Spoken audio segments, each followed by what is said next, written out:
이름으로 기도되었습니다. 네. 자, 오늘은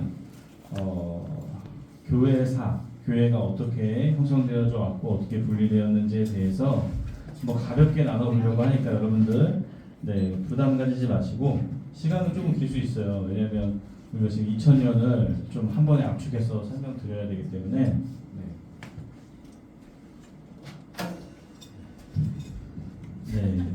교회는 끊임없이 분열했어요. 분열을 하다는 건 이제 나눠지는 거죠.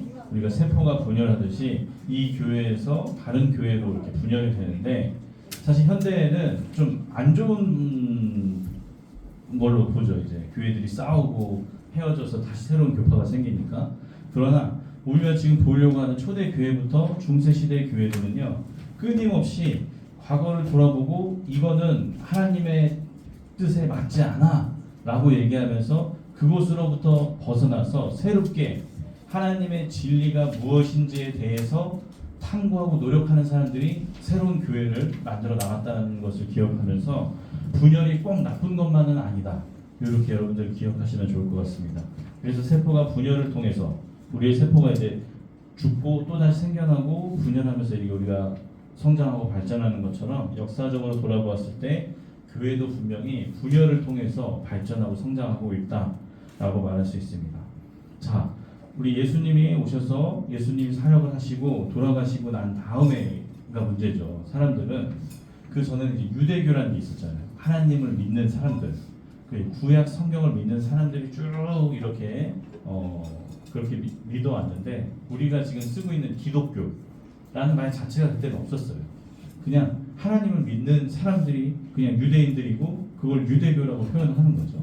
그런데 그 사람들이 이제 예수라는 존재가 새로 나타나고 기독교와 유대교가 서로 어떤 게 지금 맞냐라고 어떤 혼란스러워하고 있을 때 요 지중해 쪽 로마, 그리스 요쪽 사람들은 여러 수많은 신들을 섬기면서 그러면서 한 가지 부르짖은 게 있는데 뭐냐면 이제 황제를 찬양하는 거예요. 황제의 동상을 만들고 황제의 권력을 강화하기 위해서 황제를 숭배하게 만드는 그런 일들을 해왔죠.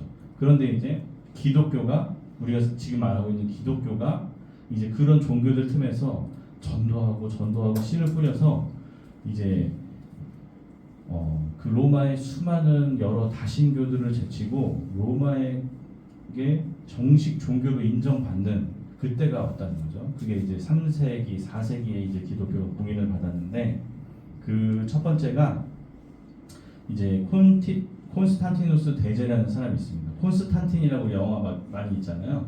그 이름이 이제 이 사람 이름에서 따온 거예요.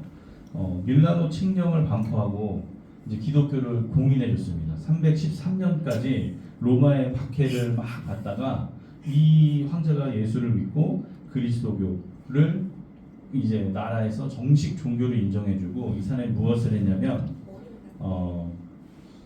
교회의 모든 재산을 뺏었는데 이제 그 압류된 재산도 돌려주고 그리고 이제 모든 것을 보상해주고 기독교를 박해하지 마라라고 선포한 사람이에요.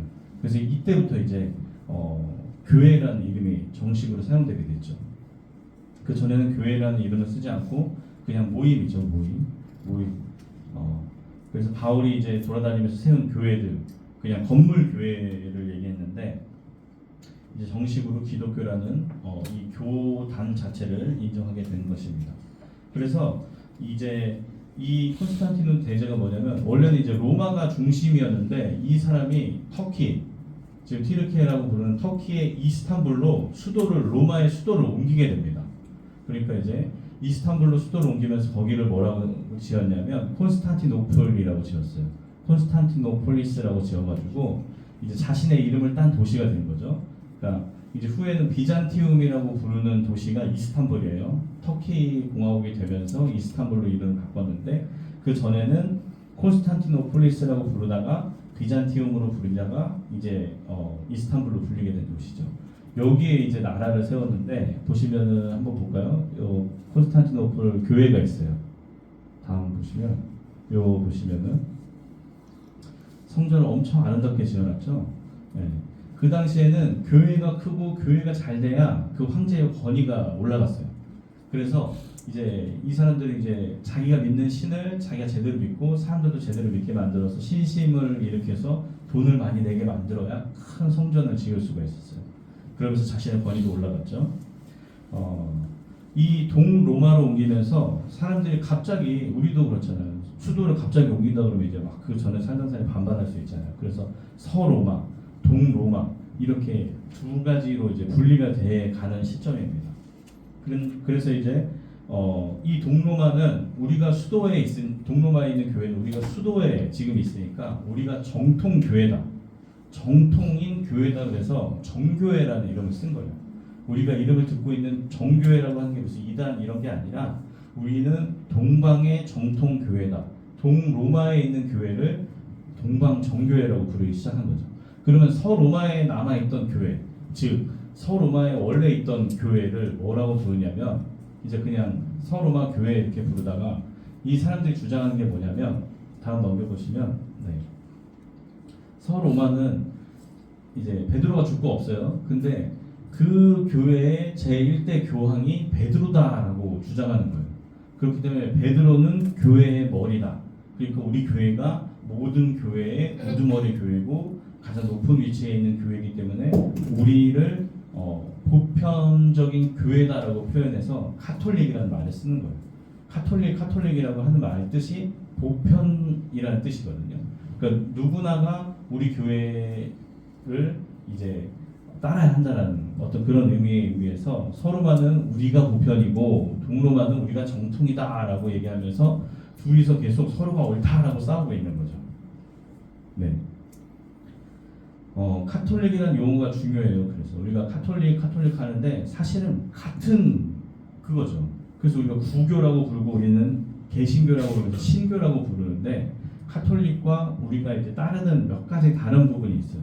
그래서 거기서부터 분리해 나온 우리가 있는데 이 당시에는 서로가 정통이다라고 주장하는 그게 이제 어떤 사회적인 이슈였다라는 거죠.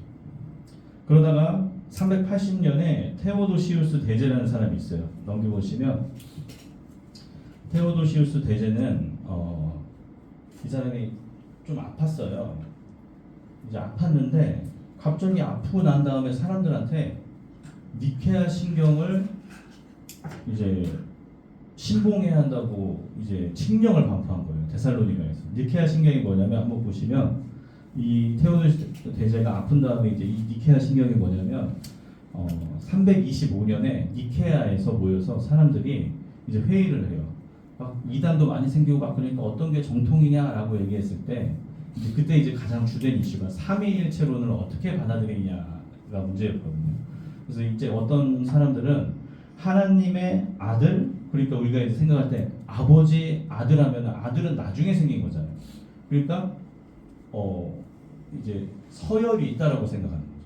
그래서 하나님 다음에 예수님, 예수님 다음에 성령님 이렇게 해서 이렇게 수직적인 구조를 이제 주장하면서 이제 막 이제 갑론을박이 벌어졌죠. 그리고 이제 어떤 사람은 예수님이 태어났는데 마리아의 뱃속에 있을 때 예수님이 신이었냐 인간이었냐 이런 철학적인 문제를 가지고 이 당시에 많이 논의를 했는데 그때 이 사람들이 모여서 땅땅땅 정한 게 니케아 신경입니다.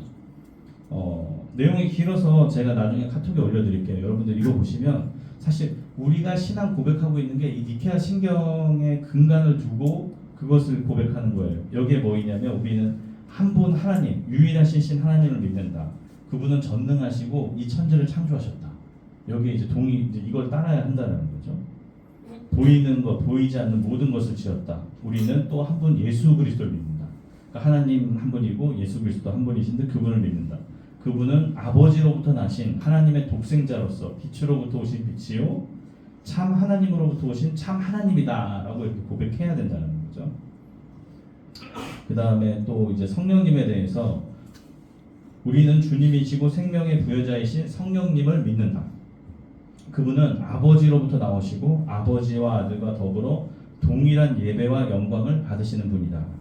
이 성령님은 예언자들을 통해서 말씀하셨다. 우리는 또한 하나님의 거룩하고 보편적이며 사도적인 교회를 믿는다라고 이제 표현하는데 말이 어려운데 어쨌든 예수 하나님, 성령님 이 모든 것이 삼위일체의 하나님임을 믿습니다라고 고백해야지만 된다고 테오도시우스 황제가 칙령을 발표한 거죠. 이거 안 믿으면 너네 죽어라고 이제 법적으로 선포를 한 거죠. 네, 그분이 또 대단하신 분인데 요 380년 있다가 395년경에 이 동로마 제국이 멸망하는 사건이 발생합니다. 분열되는 사건이 발생합니다.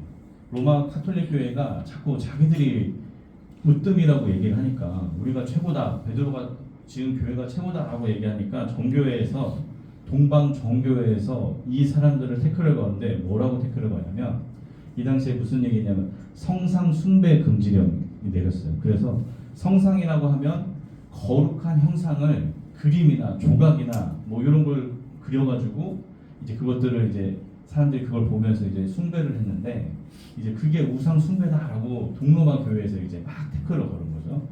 그래서 이제 동로마에서 서로 말 아주 심하게 디스해서 이제 너희들이랑 우리 같이 갈 수 없어 하고 이제 완전히 분열이 된 거죠. 이 성상 숭배 금지령은 제가 여러분에게 예전에도 소개해드렸는데 이콘 논쟁이라고 아이콘 논쟁이라고 우리가 마우스 클릭한 아이콘 있잖아요. 그 아이콘이 여기서 나온 말이에요. 그러니까 예수님을 만났다라고 주장하는 사람들이 있어요. 예수님을 만났다라고 주장하는 사람들이 그림을 막 그려가지고 그 그림을 비싼 가격에 팔고 막 하는 거예요.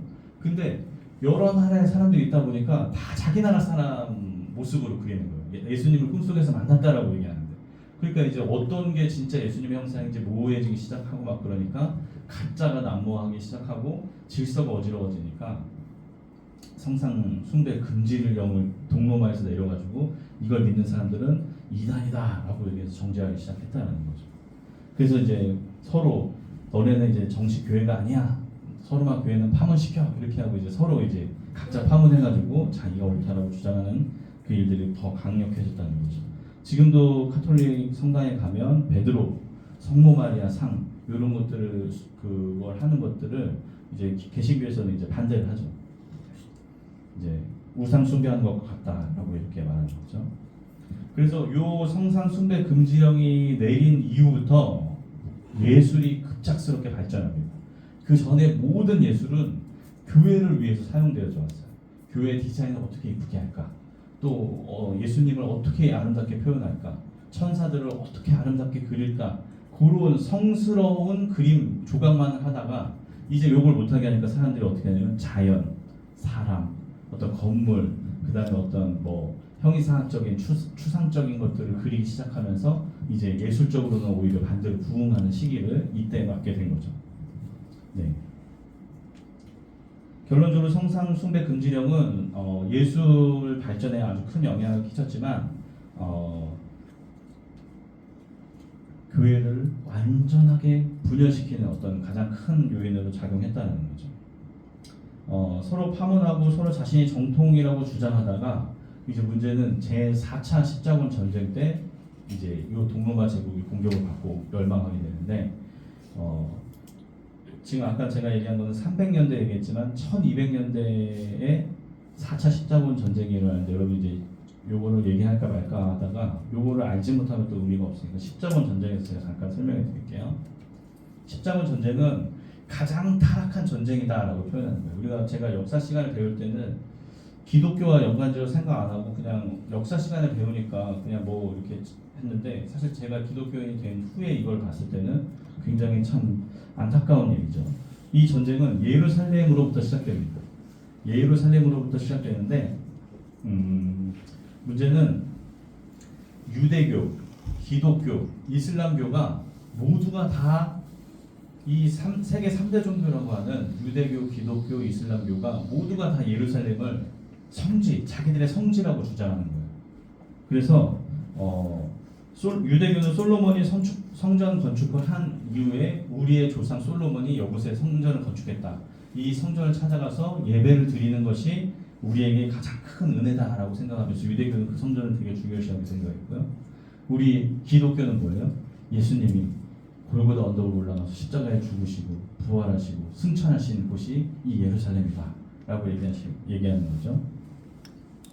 그리고 이슬람교는 또 원래 3대 성지가 있어요. 예루살렘, 말고도 카바 성전이 있는 메카와 무함마드 무덤이 있는 메디나에 이어서 이곳이 제일 중요한데, 왜냐하면 이제 그 무함마드가 승천한 곳이 예루살렘이라고 주장하거든요. 그래서 각자 이 성지를 점령하기 위해서 각자 이제 막 싸움을 하다가 이제 7세기부터 이슬람 세력들이 여기를 아주 차지한 거예요. 그러다가 이제 7세기 때 이슬람이 차지한 다음에 분위기는 괜찮았어요. 왜냐하면 다른 종교 사람들도 이 성지를 들어올 수 있게 허락해 줬거든요. 근데 11세기에 됐을 때 이슬람 지도자가 갑자기 이제 다 못 들어오게 만든 거예요. 다 못 들어오게 만든 거예요.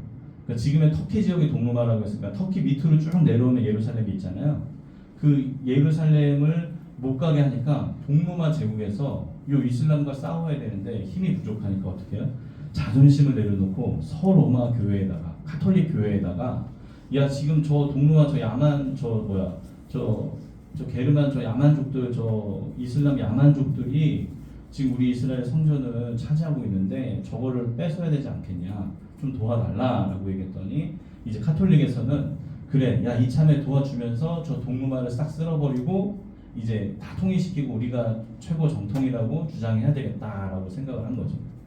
그래서 이제 각 지역에 있는 사람들한테 이제 이 성전을 찾으러 가자라고 했는데 사람들이 안 보이는 거예요. 안 보이니까 어떻게 해요? 저 동방으로 가면 보물이 있고 그 이슬람 사람들은 굉장히 부자여서 그 사람들을 처단하면 엄청나게 많은 보물을 얻을 수 있다라고 사람들을 설득해가지고 전쟁을 일으키는, 그게 바로 십자군 전쟁이라는 거죠. 그래서 첫 번째 십자군 1차 전쟁에서는 농민들이 뜨거워져가지고 나왔는데, 농민들이 가봤자 그 무장된 병사들을 이길 수 없잖아요. 실패하고 돌아와서 이제 영주들이 가지고 있던 군대를 조직해서 십자군을 조직해서 이제 그들을 치러 간 거죠. 사실 종교적인 전쟁이었지만 이 동로마 교회와 이 서로마 카톨릭이 서로 각자의 속내를 숨기고 각자 다른 목적으로 이 전쟁을 벌인 게 가장 창피한 일이라는 거죠. 그래서 이제 점점 교회가 세속화되어가고 타락해 가는 과정에 있다는 거죠. 초기 기독교는 사실 우리가 알고 있는, 지금 우리가 하고 있는 이 기독교와는 달리 굉장히 타락한 모습이었다라는 것입니다. 그래서 뭐 두 번째 2차 십자군 전쟁은 이제 이슬람 결국에 십자군 그 군대가 가서 예루살렘을 찾았어요.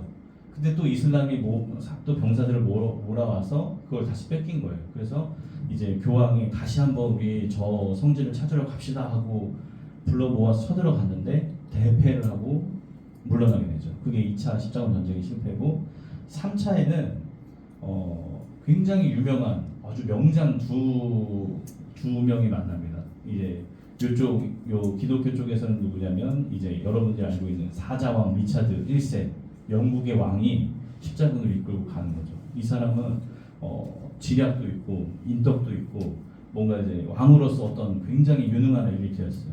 근데 요 반대 이슬람에도 아주 유명한 사람이 있습니다. 들어보셨는지 모르겠지만 살라만이라고 하는 사람이 왕으로 이제 그 군대 통솔을 하고 나왔는데 둘 다 아주 명장인 거예요. 그래서 둘이 이제 서로를 존중하면서 매너 있게 전쟁도 하고 막 이렇게 했는데 결국에는 이 살라만 장군이 이깁니다. 그래서 이제 예루살렘을 뺏기죠. 그런 상태로 예루살렘은 이슬람이 자꾸 차지하고 있었죠. 그런 문제가 지금 현대까지 이어져 와서 지금 이스라엘하고 지금 레바논하고 그 다음에 이란하고 그 모든 지정학적 그 영향력을 공유하고 있는 사람들이 서로 이슬람은 이슬람끼리 한 가족이라고 생각하고 있고 서로 도와야 된다고 생각하니까 전쟁이 지금도 계속 끊이지 않고 이제 벌어지고 있는 것이죠. 그러니까 그 전쟁의 분명한 시작은 예루살렘 성지 때문에 사이가 벌어진 어떤 그것들 때문에 지금까지도 이런 고통들이 반복되고 있다는 것입니다. 문제는 아까 얘기했지만 1200년경의 4차 십자군 전쟁의 문제인데 얼마나 타락을 했냐면 이 4차 십자군 전쟁은 정말 문제가 심각한 게 뭐냐면요. 교황이 자 이제 가자 하면서 기억이 안 나네. 거기 어딘지. 그 베네치아, 우리가 알고 있는 베네치아에 자 쳐들어갑시다 하고 모든 십자군들이 모였어요. 배를 타고 가야 되는데 그 배를 준비해 준 선단이 있었어요. 돈을 받고 우리는 배를 이렇게 제공해 주는데, 근데 이 잦은 전쟁으로 인해서 돈이나 이 인력이나 물자가 많이 부족했던 거죠. 그래가지고 그 로마 교황청에서 여기다가 이제 그 배싹을 지불하지 못하고 있을 때, 요 그 베네치아에서 그 선단에서 그 우리가 헝가리에 있는 나라를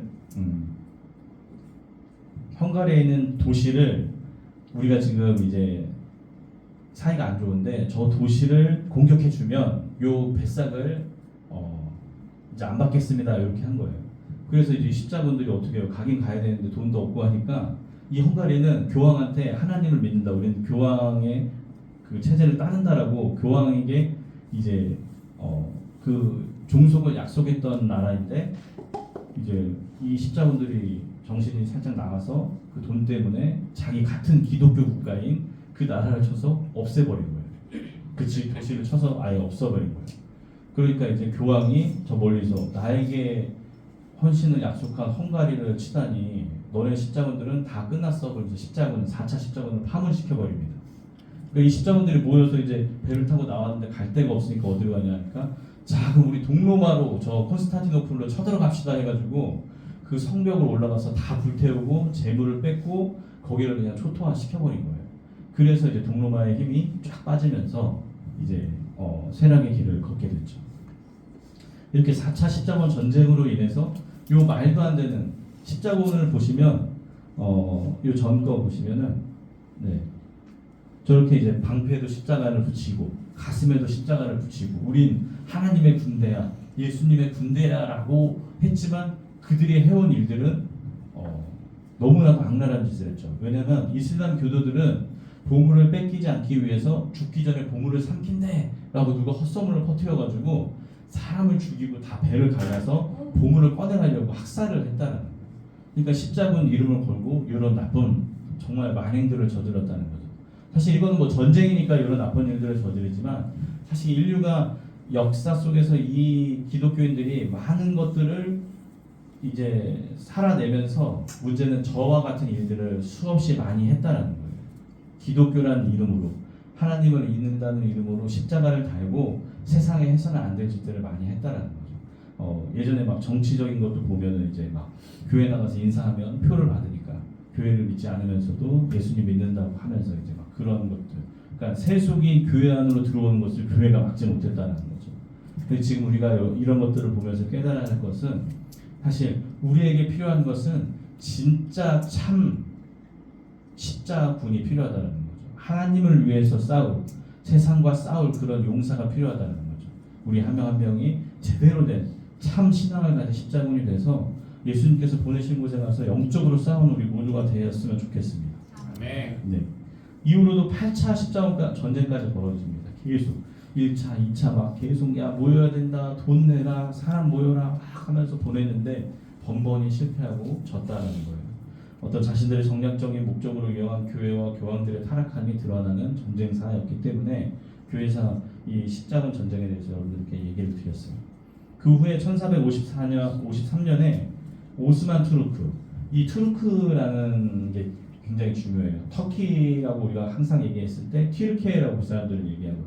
그들의 후예거든요. 그들의 후예들이 소아시아, 그러니까 지금의 터키 지역에 자리 잡으면서 여러 나라에 분포돼서 같은 민족들이 이제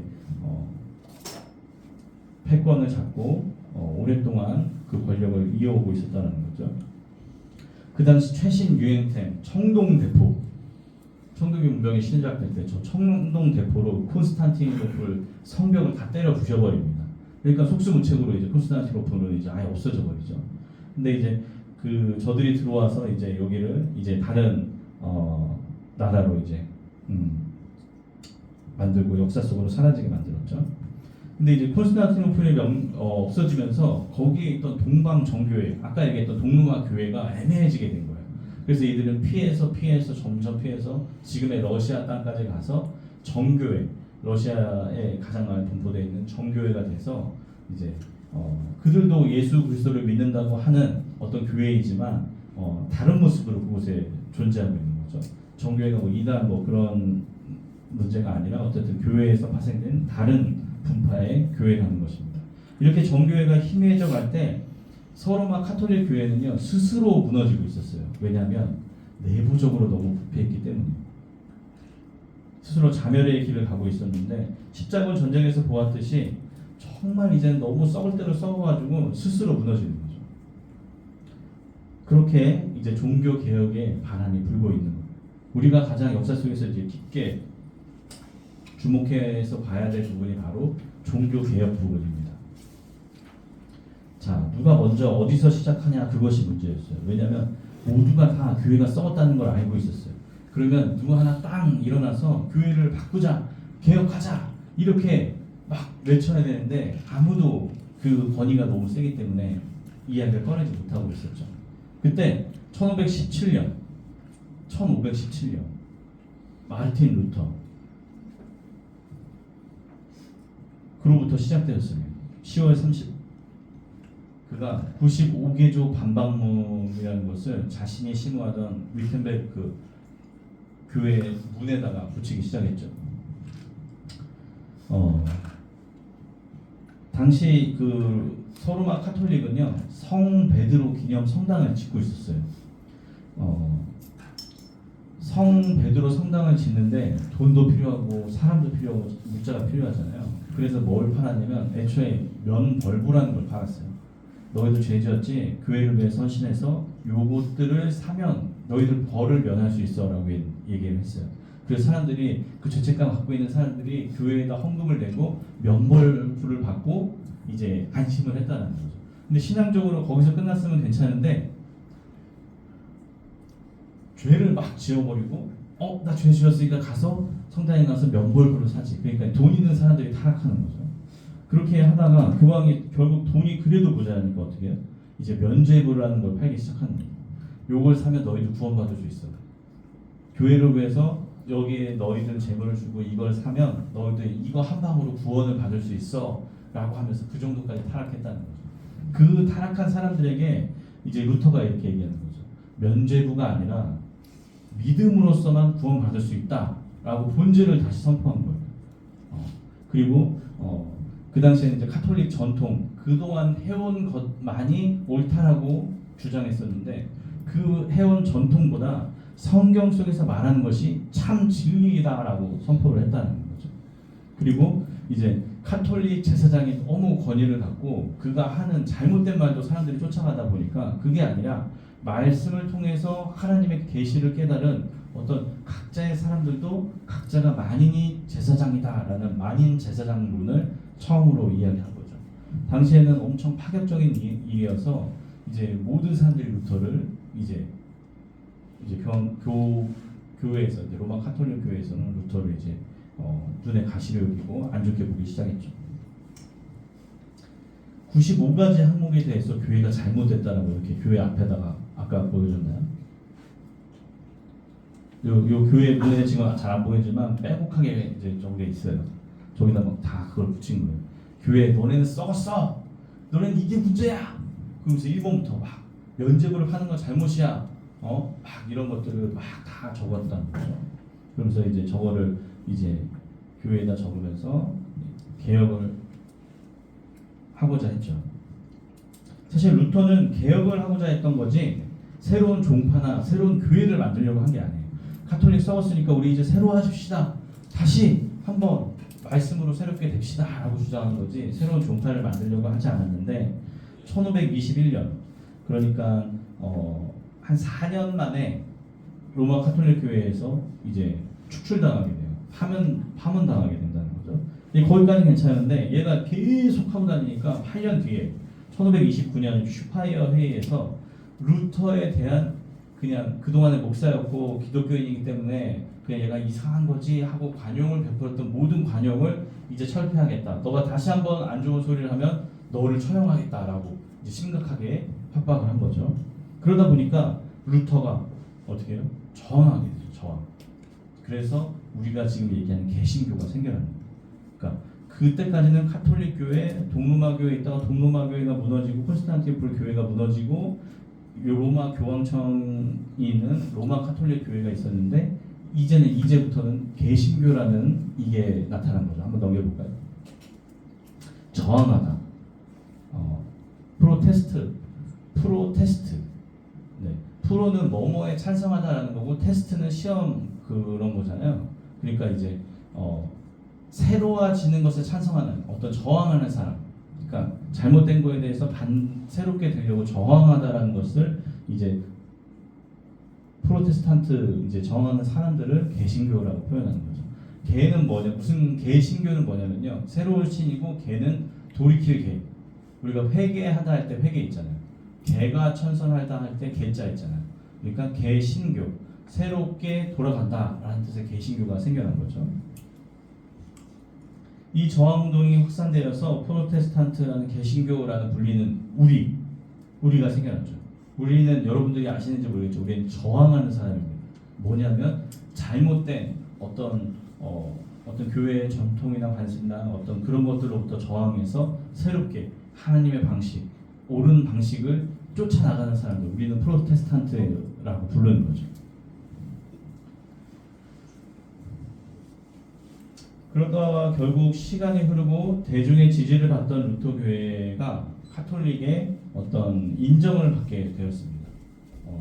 왜냐하면 사람들이 점점 루터를 지지하기 시작하고 카톨릭에 있던 사람들이 막 빠져나가니까 이제는 막 반대할 명분도 없어질 정도로 이제 그러다 보니까 로마 교황청에서 이 루터 교회를 인정하게 됩니다.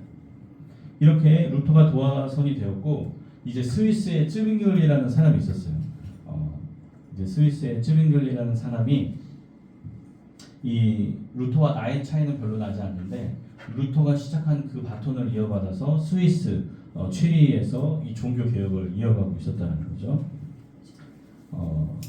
이 사람은 아주 쯔빙글리는 똑똑한 사람인데요. 스위스의 쯔빙글리가 루터의 그걸 이어받았고 그와 또 한 10몇 년 차이 나는 프랑스의 칼뱅이 이 종교 개혁을 이어나가게 됩니다. 자, 쯔빙글리는 루터의 종교 개혁의 영향을 받고 취리히에서 1519년 카톨릭 개혁에 대해서 설교를 했는데 수많은 사람들이 이제 우리 개혁해야 되겠구나라고 지지하기를 시작합니다. 그래서 1522년에 67개 새로운 조약을 발표하면서 취리히에서 종교 개혁을 주도하게 되는데 이 사람은 이런 것들을 대표적으로 주도했어요. 용병 제도의 폐지. 그러니까 돈을 받고 사람을 사가지고 군대를 조직해서 옆에 영주들이 다스리고 있는 걸로 쳐들어가서 다 죽이고 학살시키고 그 물건들을 약탈하는 일들을 했는데 이제 우리 사회는 이런 걸 하면 안 된다. 하나님 믿는 백성들이 이런 것들을 야만적인 이런 것들을 하면 안 된다라고 얘기를 했어요. 왜냐하면 당시의 세계관은 기독교가 너무 사회적으로 전반적으로 모두 차 있어서 기독교 이외의 사람들은 다 야만인이라고 생각했어요. 그래서 이슬람 그 십자군 전쟁에서도 찾아가서 그들을 죽일 때 야만인, 그러니까 동물과 같은 사람이기 때문에 죽여도 된다라고 생각한 거예요. 그래서 그런 것들을 이제 폐지하자라고 얘기했고 이제 우리가 살다 보니까 수많은 교리들이 있는데 교리는 아는데 삶이 그렇지 않으니까 교리보다는 우리가 이 교리를 실천하는 것을 더 중요하게 생각합시다. 이런 것들을 주장한 사람입니다. 그러나 이제 당시 종교 개혁자들의 주장하는 바가 서로 달랐는데 뭐 예를 들어서 성찬식 같은 거 있잖아요. 성찬식 같은 거. 이제 카톨릭은 이제 대체로 화채설이라고 해서 우리가 빵하고 여기 이걸 놔두면 이거는 우리가 지금 빵을 먹지만 진짜 실제 예수 그리스도의 살과 피다. 이렇게 얘기하면서 화채설을 주장했어요. 그런데 루터는 공제설을 주장합니다. 공제설은 뭐냐면 우리가 공적인 자리에서 이 성찬식을 함으로써 예수 그리스도께서 이 자리에 임재하셔서 여기가 진짜 예수 그리스도의 살과 피같이 되는 것이다. 그러니까 실제 살과 피는 아니지만 공적으로 우리 안에 임재하셔서 우리가 이것을 먹고 마시는 것이다 라고 얘기했고 쯔빙글리는 뭐냐면 기념설을 주장합니다. 이거는 그냥 빵이고 그냥 피고 이건 우리가 머릿속 상상으로 이건 예수 그리스도의 피다라고 먹으면서 그 사건을 기념하는 거지 이 빵과 이 피는 사실 우리에게 어떠한 그런 문제가 되지 않는다. 그러면서 이제 이 기념설을 주장했어요. 왜냐하면 빵을 그 당시에 이제 뭐 빵을 먹는 유럽, 우리 영국 갔다 오신 분들 알면 빵 문화잖아요. 빵을 또 이런 빵도 있고 뭐 카스테라도 있고 막 무슨 빵도 있고 막 어떻게 해야 된다 막 이걸 주장하는 사람들이 생기니까 본질이 아닌 걸로 막 서로 다투다 보니까 무언가 하나를 정해줬어야 되는 거예요. 자신을 따르던 어떤 제자들에게 나는 이렇게 생각해 라고 이런 이론들을 얘기하는 거죠. 그 다음에 이제 칼뱅은 그냥 영적으로 임재하는 거다. 빵과 포도주에 영적으로 그리스도가 임재하는 거다. 그래서 이제 뭐 요 카톨릭 외에 세 명은 어떤 좀 비슷하면서 조금 다른 입장을 취하는 거죠.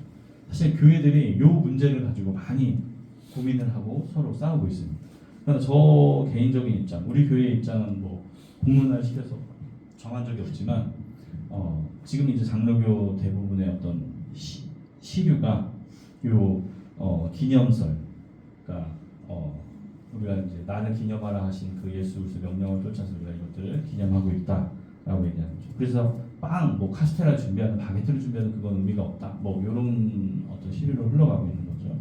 그러나 저는 이제 다양성을 가지고 있어야 된다고 생각하고, 여러분들이 생각했을 때 어떤 건지에 대해서 심각하게 고민해보고 그것을 자기 것으로 만드는 과정은 반드시 필요하다고 생각합니다.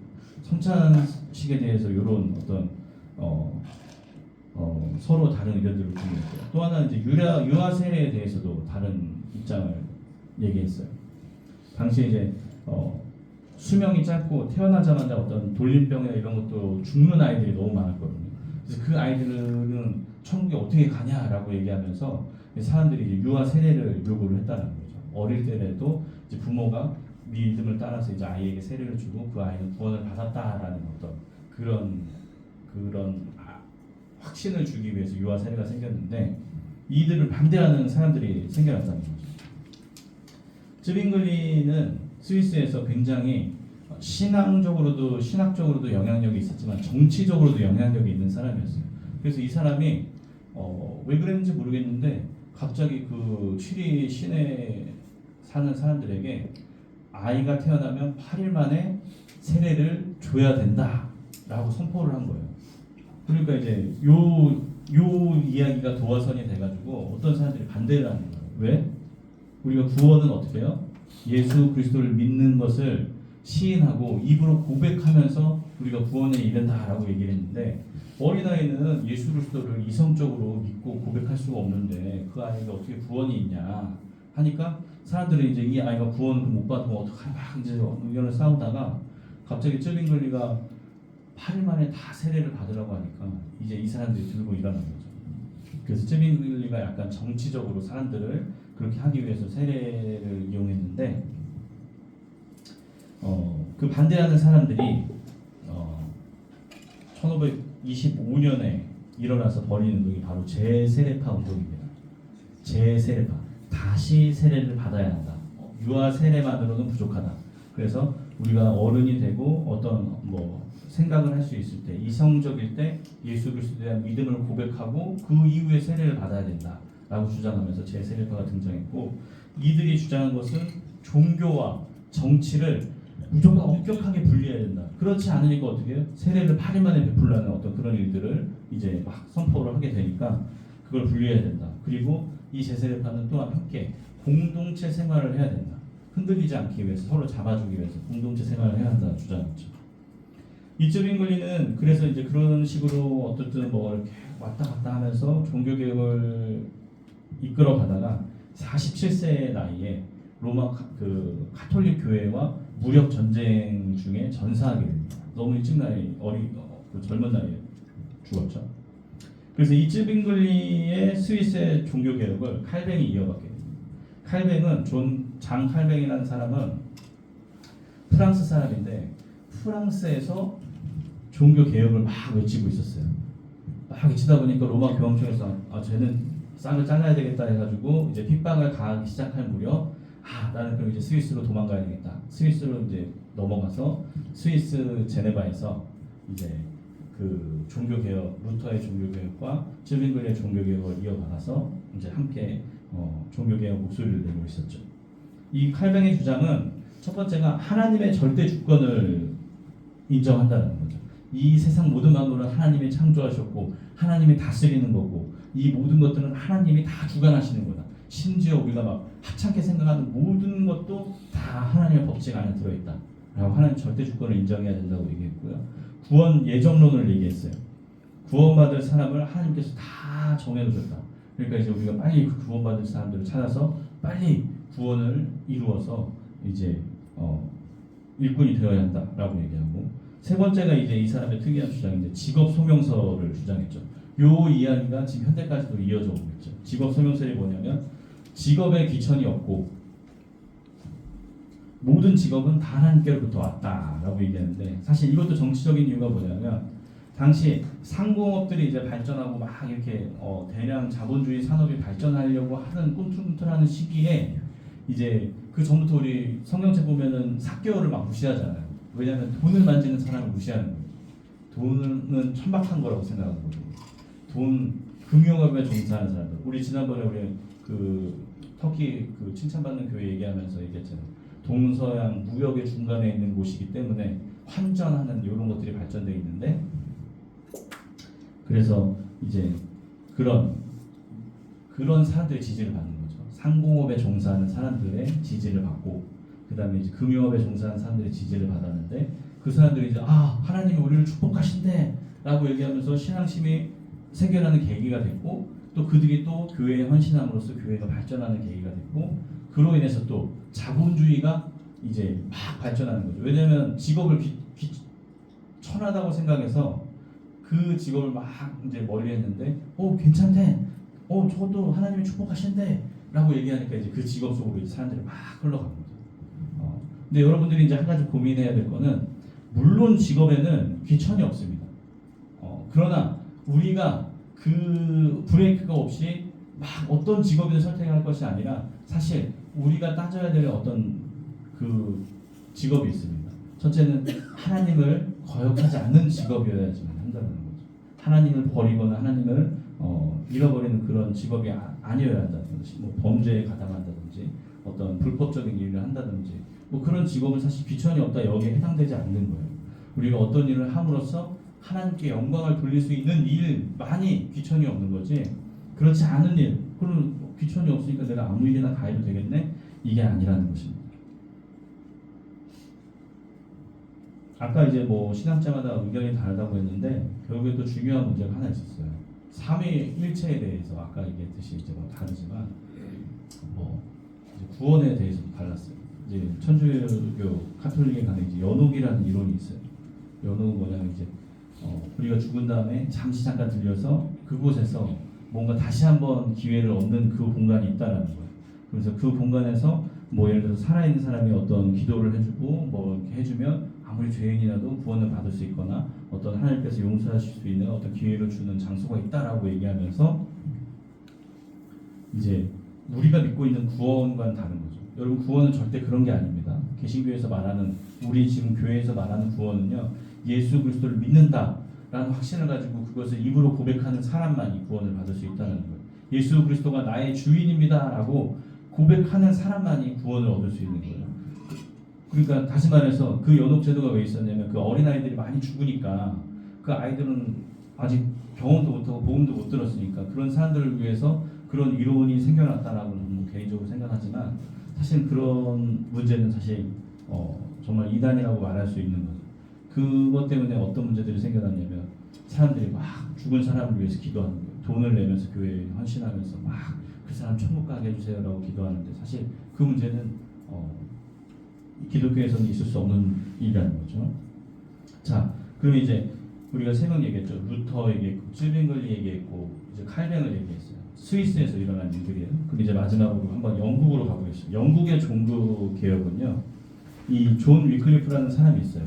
아까 1510년도에 이제 루터가 이제 1522년 막 이럴 때 쯔빙글리가 다 이제 종교 개혁을 했는데 이 사람 보세요. 1388년에 돌아가신 분이에요. 84년에 돌아가신 분이에요. 근데 이 사람은 그 전부터 이제 종교 개혁을 서서히 이제 외치고 있던 분입니다. 루터보다 훨씬 일찍 로마 교회를 비판했고요. 그러면서 헬라어나 라틴어로 된 성경을 번역해서 대중들에게 성경을 읽게 해야 한다라고 얘기해요. 그러니까 그 전까지는 성경을 못 읽게 했어요. 왜냐하면 라틴어로 써 있어서 당시 영어를 쓰는 사람들은 라틴어가 너무 어려워서 성경을 못 봤는데 이 위클리프라는 사람이 영국 카톨릭 교회가 썩었다, 잘못됐다. 근데 이 잘못된 원인이 뭐냐면 성경을 읽지 않아서 그렇게 됐다라고 얘기하면서 성경을 읽어야 된다라고 얘기하면서 본인이 성경을 필사를 했어요. 근데 문제는 성경을 어디다 썼냐면 양피지에다 쓴 거예요. 양피지가 뭐냐면 양 가죽이나 소 가죽을 벗겨가지고 말려가지고 거기다 글을 쓰는데 성경을 보급하려고 했더니 어떻게 해요? 성경 한 권을 쓰는데 양이 15마리가 들어가는 거예요. 그러니까 돈이 어마어마하게 들어가는 일이잖아요. 근데 그분이 이제 그런 일을 하다가 돌아가셨는데 그를 따르는 그 제자들이 그런 일들을 계속해서 영국 그 일반 평민들한테 성경을 보급하는 일들을 해온 거죠. 이렇게 종교 개혁까지는 아니지만 스스로 변해야 한다라는 의지를 가지고 노력하고 있는 사람들이 있었어요. 그런데 정작 종교 개혁의 출발은 영국은 되게 특이해요. 영국은 어떻게 종교 개혁이 일어났냐면 영국 당시 국왕 헨리 8세로부터 시작됩니다. 이 헨리 8세가 어떤 문제 때문에 됐냐면 왕비와 이혼하고 세장가를 가고 싶어 했어요. 왕비가 마음에 안 드는 거야. 근데 이제 왕이 세장가를 가려면 어떻게 되냐면 교황한테 허락을 받아야 되는데 교황이 모든 거를 이제 주관하니까 교황한테 가서 나 왕비랑 이혼하고 싶어요 했는데 교황이 무슨 말이냐 절대 안 된다. 무슨 왕이 어떻게 이혼할 수 있냐 하면서 반대를 했어요. 그랬더니 헨리 8세가 이제 돌아서 이제 그러면 이제 우리는 영국 그 로마 교황청과 작별한다. 그러면서 이제 수장령이라는 걸 발표합니다. 수장령은 영국 왕은 나라의 왕일 뿐만 아니라 교회의 왕이기도 하다. 그러니까 내가 왕이다라고 얘기하면서 로마 카톨릭을 정치적으로 배제한 거죠. 그러면서 이제 이 사람은 이제 준비가 좀 덜 돼 있었어요. 왜냐하면 이제 어떤 의식을 가지고 종교 개혁을 하려고 한 게 아니라 이혼하고 싶어가지고 종교 개혁을 했다는 거죠. 네. 그래서 이런 유혹들을 이겨내야 됩니다. 네, 이겨내야 됩니다. 당시에 헨리 8세가 그렇게 종교 개혁을 했는데 사람들도 알죠. 이게 제대로 된 종교 개혁도 아니고 부족한 거라는 걸. 그래서 그 수장령을 1534년에 선포하고 성공회, 성스러운 공적인 교회다라고 해서 성공회라는 것을 만들었는데 그게 지금 로마 국교잖아요. 지금 로마 국교회가 성공회잖아요. 그러니까 성공회라고 해서 무슨 뭐 다른 종교가 아니라 그냥 기독교인데 로마 카톨릭에서 이렇게 또 분리됐는데 그런 모습의 교회를 갖고 있는 게 로마 성공회라는 거죠.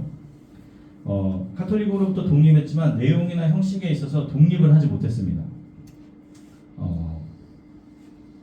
또 일부 종교개혁자들의 사상을 받아들이긴 했지만 미신적인 카톨릭 요소들을 버리지 못해가지고 이제 민중들이 들고 일어나는 계기가 됐다는 거예요.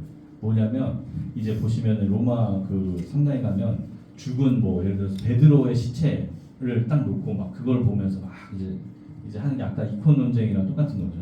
그냥 그런 것들을 그 또 어떤 성스러운 성직자 뭐 요한 바오로 몇 세가 사용하던 옷, 뭐 지팡이 이런 것들을 성물로 생각해가지고 그것을 막 신봉하는 것들을 이제 사람들이 그게 잘못됐다 의식 수준이 높아지니까 그렇게 하는 건 잘못됐다라고 비판하면서 영국을 개혁시키자라는 목소리가 나왔다는 거죠. 그래서 영국 민주들이 더 철저한 개혁을 요구하는 목소리들을 냈는데 이런 사람들을 가리켜서 엄격한 사람들이라고 부르면서 퓨리탄이라고 부르는 거예요. 퓨어하다라고 하죠. 순수하다. 퓨어. 그 퓨리탄, 순수한 사람들. 뭐 이런 뜻인데 이걸 이제 한국말로 청교도라고 부르는 거죠. 청교도 혁명 뭐 이런 거 있잖아요. 많이 들어봤죠? 이런 사람들이 청교도라는 거예요. 청교도는 뭐예요? 우리나라 한자로 번역했을 때 맑은 교인이라는 거죠. 깨끗한 교인. 근데 이 청교도 내에서도 두 가지 파로 나뉘게 됩니다. 뭐냐면 이제 영국 국교회에 남아서 개혁을 하자라는 비분리파가 있고요. 그 다음에 이제 영국 국교회는 썩었어. 이 사탄이 다스리는 교회야. 그러면서 영국 국교회를 독립하자라고 하면서 분리파가 있는 거죠. 근데 중요한 건 이제 분리파가 중요한데요. 이 분리파는 국교회를 인정하지 않고 독자적인 예배를 드리면서 정치와 종교는 철저하게 분리돼야 한다라고 주장하면서 이제 상급 교회의 지배를 받지 않는, 그러니까 로마 카톨릭이 있고 뭐 어디 저기 뭐 다른 데 교회 카톨릭이 있고 막 성당이 여러 개잖아요. 근데 모두 로마 카톨릭의 지배를 받잖아요. 그때부터 지금까지도 다 카톨릭 성전에서 나온 돈은 로마 교황청으로 들어갔다가 각 교구로 다시 흩어져 나옵니다. 그러니까 이런 상급 교회의 지배를 받지 않는 교회가 필요하다라고 당시 1500년 당시에 1600년경에도 사람들이 얘기를 했다는 거죠. 그렇게 돼서 생긴 교회가 지금의 우리의 모습이라는 거죠. 우리는 어떤 장로회, 대신총회, 중부노회에 속해 있지만 각자 교회의 다스림을 인정해주고 있다는 거죠. 그래서 우리가 어떻게 해라고 우리 상급교회에서 우리를 어떻게 컨트롤할 수 없는 교회가 이때부터 생겨났다는 것입니다. 그렇게 개교의 중심주의가 저기에 처음 출발한 거예요. 네. 빨리 끝내라는 얘기 같아요. 이제 거의 다 끝났어요. 네. 이제 상급교회의 지배를 받지 않는 회중 중심의 교회가 이때부터 생겨났다는 거고, 그게 바로 침례교입니다. 이 침례교가 가장 먼저 틀을 잡고 생겨나게 됐어요. 네. 베프티스트라고 하는데 어떤 회중 중심 민주주의를 이제 표방하는 그런 교회가 이제 침례교인데, 이 침례교의 특징은 직접 민주주의라는 거죠. 그러니까 민주주의 형태가 여러 개가 있는데 지금 우리가 하고 있는 민주주의는 대의 민주주의 정치라고 해서 대신 우리의 뜻을 맡겨서 그들이 집행하는 게 대의 민주 정치예요. 그러니까 국회의원들을 뽑고 대통령을 뽑아서 우리 모든 권한을 당신한테 이름할 테니 당신들이 다스려줘라고 얘기하는 게 대의 민주주의인데, 이 직접 민주주의는 뭐냐면 모든 사람이 정치에 참여해야 돼. 그 모든 사람들이 의견을 낼 수 있어요. 모든 사람들이 다 어떤 결정권을 가지고 있고 투표를 할 수 있다는 거죠. 그래서 좀 불편하지만 모든 사람들의 의견을 수렴할 수 있다는 장점을 가지고 있는 또 침례교의 전통이 시작됐다는 겁니다. 그러다 보니까 국교회가 요들이 분리되는 거를 영국 성공회에서 받아주지 않고 이들을 핍박합니다. 권력을 이용해서 너네들 우리 교회 안 믿으면 이네들 혼나? 그러면서 이제 이들을 핍박한 거죠. 근데 그 핍박하면서 어떻게 해요? 이 사람들이 그때 당시 1620년 메이플라워호를 타고 어떻게 해요? 신대륙으로 넘어가게 됐어요. 신대륙으로 넘어가면서 미국에 가서 그곳에서 이제 침례교를 전파해서 지금도 미국에는 침례교가 가장 큰 교단인 거죠. 우리나라에서 침례교가 뭐 잘 알려져 있지 않지만 미국에는 가장 큰 교단인 거예요. 그렇게 해서 메이플라워를 타고 신대륙으로 가서 미국 청교도가 된 거죠. 그러니까 청교도. 그러니까 순수하고 더 깨끗해지려고 노력하는 어떤 그런 사람들의 청교도인 거죠. 또 한편으로 스코틀랜드, 영국 옆에 있는 스코틀랜드에 존 낙스라는 사람이 스위스로 건너가서 칼뱅의 제자로 들어가서 그의 사상을 배우고 다시 돌아와서 장로교회를 세우게 됩니다. 장로교회. 근데 이제 이 존 낙스라는 사람이 얼마나 열심히 전도하고 노력했는지 장로교회가 국교회, 카톨릭을 제쳐내고 국교회로 채택되게 되는 거죠. 장로교가. 그래서 스코틀랜드가 장로교를 국교로 채택해서 어떤 장로교 사람들이 이제 많아지게 되니까 또 그 중에 일부가 그 또 신대륙으로 건너가서 미국 장로교회가 되고 이렇게 해서 이제 장로교가 생겨났다는 거죠. 침례교는 회중이 다스리는 정치를 택했다면 이 사람들은 이제 칼뱅의 사상의 영향을 받아서 교회의 대표를 구성했습니다. 교회의 대표를 구성해서 모든 것들을 이름해주고 장로 정치의 노선을 가게 된다는 거죠. 그래서 우리가 지금 무슨 교회단이에요? 장로교단이죠. 우리 교회는 장로가 없지만 어떤 장로교단은 그런 스타일, 그러니까 대의 민주주의 정치 체제를 따르고 있다는 거죠. 사실 뭐 그게 중요한 게 아니라 이름은 장로교회지만 뭐 저는 어쨌든 감리교회에서 신학을 한 사람이고 어떤 감리교 정신을 갖고 있는 사람이지만 어쨌든 이 안에 법의 룰은 그런 식으로 흘러간다는 거죠. 그래서 우리가 요 틀 안에서 대의민주 정치를 위해서 모두가 의견을 낼 수 있지만 그 의견을 수렴하는 리더를 세워서 그 리더를 통해서 이제 정치를 해나가는 구조를 우리가 선택하고 있다는 것입니다. 영국에서 이제 모든 민주주의 시스템의 근간이 되는 영향력이 그때부터 출발했다는 거죠. 그때 그 정치 방법이 정치 세계로 들어가서 미국 민주주의, 뭐 우리나라 민주주의 모든 것에 영향을 미치게 된 그런 일들이 생겼습니다. 그래서 영국에서 국교회를 제외하지 않은 장로교 운동이 일어났고요. 회중 중심의 침례교 운동이 일어났죠. 그러니까 이제 힘 있는 사람들은 장로교 운동을 하고, 그다음에 이제 민중을 더 생각하는 사람들은 침례교 운동이 일어나게 된 거죠. 자, 그다음에 이제 마지막으로 아까 마지막이라고 했는데 죄송해요. 마지막 요거 감리교만 얘기하고 마칠게요. 시간이 조금 더 지나서 이제 요건 이제 17세기였는데 18세기에 감리교 요한 웨슬레라는 사람이 나타납니다. 이 사람 뭐 이제 알아보시면 굉장히 이제 대단한 사람인데 이제 그 영국 성공의 신부의 15번째 아들로 태어나요. 그러니까 신부라고 얘기하죠. 목사, 지금의 목사죠. 15번째 아들로 태어난 사람인데 이 사람이 옥스퍼드 재학 시절에 회심을 경험하게 됩니다. 그러니까 이제 어떤 자기가 이제 불구덩이에 들어가서 타고 있는 어떤 그런 일들을 경험하면서 내가 불에 탈 수밖에 없는 존재인데 하나님께서 나를 다시 살려줘 주셨구나 하면서 이제 회심을 경험하게 되죠. 그러면서 그동안 자신이 신앙생활했던 것은 다 잘못됐고 이제 진정한 완전한 성화를 이룰 수 있다라고 생각하는 거예요. 그러니까 거듭남에 대해서 이제 이 사람은 충격을 받는 거죠. 우리가 거듭났다라고 했지만 삶은 그렇지 않다.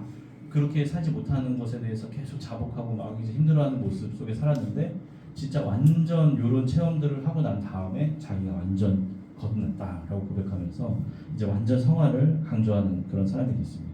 이 사람을 따르는 사람이 당시 이 사람이 죽기 전에 7만 명까지 뭐 늘어났다고 해요. 세계 3대 악처 있죠. 소크라테스 부인하고 누구도? 나폴레옹인가 누구 부인하고 이분 와이프가 3대 악처에 들어가는 거예요.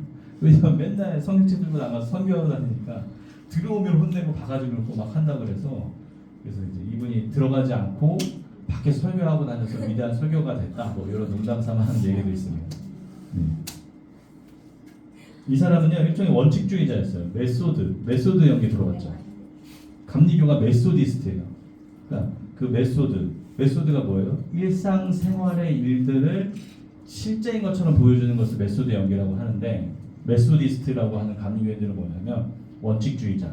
그러니까 늘 경건한 생활을 반복함으로써 뭐 새벽기도 하고 기도하고 말씀 읽고 이런 것들을 반복해서 어떤 사단이 우리를 틈탈 수 없도록 만드는 것들. 그러니까 이제 원칙주의자, 경건주의자 뭐 그런 뜻으로 이제 메소디스트가 되는 거죠. 그래서 이 웨슬리 목사님은 그런 삶을 살아야 된다라고 우리에게 강조하는 거죠. 근데 이제 웨슬리의 제자라고 얘기한 저는 그렇게 요걸 준비하면서 그래 요 원칙을 잊고 있었지라고 생각하면서 우리 돌이키자라고 한 번 더 다시 한번 힘을 내서 여러분들 시간을 내서 말씀 속에 가까이 가자라고 말씀드립니다. 하나님 앞에 정결하고 거룩하게 세워지기 위한 처절한 몸부림이 필요하다 라고 이야기합니다. 그리고 이제 이 사람은 다른 사람들한테 그렇게 뭐 너 그렇게 해라 얘기하는 게 아니라 자신을 스스로 쳐서 자신이 그렇게 사는 모습을 사람들에게 보여주는 것으로 이제 전하는 사람이었습니다. 감리교는요 성령 체험을 강조하고요 완전 성화가 가능하다고 가르치고 참된 회심을 통해서 성화를 이루어야 한다. 그리고 규칙적으로 성수의 가르침을 실천하는 것으로 유지 가능하다라고 주장하는 거죠. 어떤 여러 교파의 이론이 있지만 사실 이게 저는 제가 감리교 나와서가 아니라 굉장히 설득력 있다라고 생각되어집니다. 그래서 우리가 장로교의 가치, 침례교의 가치, 성결교의 가치 이런 걸 따질 게 아니라 사실 우리를 성화시키고 우리를 하나님 앞으로 나아가게 할 수 있다면 어떤 것이든 좋은 것은 우리가 보고 배우고 이제 체험할 수 있으면 좋다라는 생각이 들어집니다. 그래서 이제 이들 중에 또 미국으로 건너가서 미국 감리교회가 되었고 미국 감리교는 카톨릭 체계를 그대로 따르고 있습니다. 그러니까 로마 교황청에서도 파송권이 로마 교황에게 있는데 미국 감리교회도 감독 회장이 너 어디로 가 그러면 어떤 시골이든 어디든 다 가야 되는 어떤 파송 제도를 따르고 있고 그와 더불어 장로교 시스템이 들어와서 현재는 장로들과 함께 같이 공동 정치를 해나가는 구조를 띠고 있다는 거죠. 어쨌든 한국 감리교회도 그런 시스템이죠. 목사들이 있지만 또 한쪽에서는 장로들이 있어서 어떤 서로 이제 협력해서 정치를 해나가는 구조입니다. 친례교 다음으로 많은 교파가 감리교회예요. 미국에서. 그리고 우리나라에서도 장로교 다음으로 많은 교파가 감리교. 성결교라는 교파가 있는데요. 이거는 이제 감리교에서 이제 파생되어져 나왔습니다. 19세기 1906년인가 7년에 성결운동이 일어났어요. 성결운동은 뭐냐면 우리 모두가 주 앞에서 깨끗해져야 된다. 타락하지 말고 순수해져야 깨끗해야 된다. 하면서 성결운동이 일어난 우리나라 자생교단입니다. 그리고 웨슬리 선생님의 성화론을 의지하고 있고요. 성결한 삶을 회복하는 것을 촉구하는 교단입니다. 네. 또 여기에 완전주의적 입장이라는 표현이 있는데요. 기독교인은 내적인 죄뿐 아니라 외적인 죄에서도 자유로울 수 있어야 완전한 성결에 이를 수 있다. 내적인 죄는 이제 우리가 갖고 있는 어떤 태어나면서부터 갖고 있는 죄지만 이제 죄를 짓지 않는 형태의 모습까지 완전한 것까지 갈 수 있는 성화를 이루어야 된다라고 주장하는 거죠. 사실 우리는 불가능하다라고 생각하실 수 있는 분도 있지만 이것이 가능하다라고 생각하고 도전하며 열심히 하는 사람들도 있다라는 거. 그것을 여러분들이 한번 고민해봤으면 좋겠습니다. 자, 끝났습니다 이제. 자, 그럼 결론을 한번 내볼게요. 여러 가지 이야기들을 했지만 오늘 이 시간을 만든 이유는 사실 종교 개혁에 있습니다. 종교 개혁이라는 것이 먼 옛날에 일어났던 역사적인 일이 아니라 사실 우리가 지금 현재에서도 이루어야 될 숙제 같은 일이라는 거죠. 이 결국 교회의 분열해온 이유는 본질과 정체성을 잃어버린 교회를 개혁하기 위해서 분열했다는 거죠. 그래서 우리는 기존 교회에서 또다시 어떤 새로운 형태의 모습으로 분열하는 것에 대해서 두려워하면 안 됩니다. 그래서 우리가 추구하는 것은 기존의 전통으로 이렇게 해왔다 저렇게 해왔다라는 이야기가 아니라 사실 우리가 앞으로 나아가야 할 교회는 어떤 새로운 모습으로 나아갈지에 대한 고민과 어떤 그 새로운 노력들이 있어야 한다라는 거죠. 그래서 루터가 얘기합니다. 저번에도 언젠가 한번 얘기한 적 있지만 리폼드 처치라고 얘기하는 거죠. 과거형을 쓰는 거죠. 그러니까 어떤 사람들은 리폼드 처치라고 쓰는데 루터는 아니다. 그게 아니라 리포밍 처치다. 그러니까 개혁되어져 가는 교회다라고 얘기하는 거예요. 우리 교회는 어때요? 그냥 그래 종교 개혁 일어났고 우리 교회는 바뀌었지 새로운 시스템이 됐지 여기서 머무르는 게 아니라 계속 현재 진행형으로 계속 개혁되는 계속 새로워지는 그런 교회가 되어야 한다는 거죠. 그래서 교회는 어쨌든 이런 분열의 역사를 거쳤고 이런 실수의 역사를 수없이 반복해 왔어요. 지금도 우리 교회도 실수하고 있을 수 있어요. 그러나 그것으로부터 돌이켜서 새롭게 개혁하고 새롭게 발전해 나가는 교회가 되기를 바라봅니다. 역사 속에서 우리의 나아가기를 찾고 올바른 신앙 고백을 하는 귀한 성도도 저가 되기를 함께 기도해 봅니다. 아멘. 자, 1시간 동안 들어주시느라고 너무 고생 많으셨고요. 줄여서 어떻게 1시간 갔었는데 어제 세희가 이거 PPT 만들어주면서 아니 이게 어떻게 가능하겠어요? 라는 얘기에 큰일 났다 이거 어떡하지? 고민했는데 1시간 만에 딱 맞출 수 있어서 다행이네요. 더 이상 했으면 큰일 날 뻔했습니다. 자, 우리 하나님께 영광의 박수 드리고 기도하고 마치겠습니다. 사랑의 주님 감사합니다. 여러 가지 역사에 대해서 들려주시고 그 가운데서 우리가 선택해야 될 길과 앞으로 나아갈 길을 깨닫게 하여 주시옵소서. 오늘 이 시간을 허락해 주신 하나님께 정말 감사와 영광과 찬양을 올려드립니다. 하나님 현재에 머무르지 않고 더욱더 나은 길을 선택하기 위해 하나님의 뜻을 구하고 하나님께 지혜를 구하는 우리 모두가 되기를 소망합니다. 하나님 척박하고 어려운 이 시대에 타락한 이 시대에 우리 교회를 하나님 새로운 하나님 십자군으로 사용하여 주시옵소서. 새로운 종교 개혁자로 세워 주시옵소서. 거룩하신 예수 그리스도의 이름으로 기도드렸습니다. 아멘. 네, 감사합니다.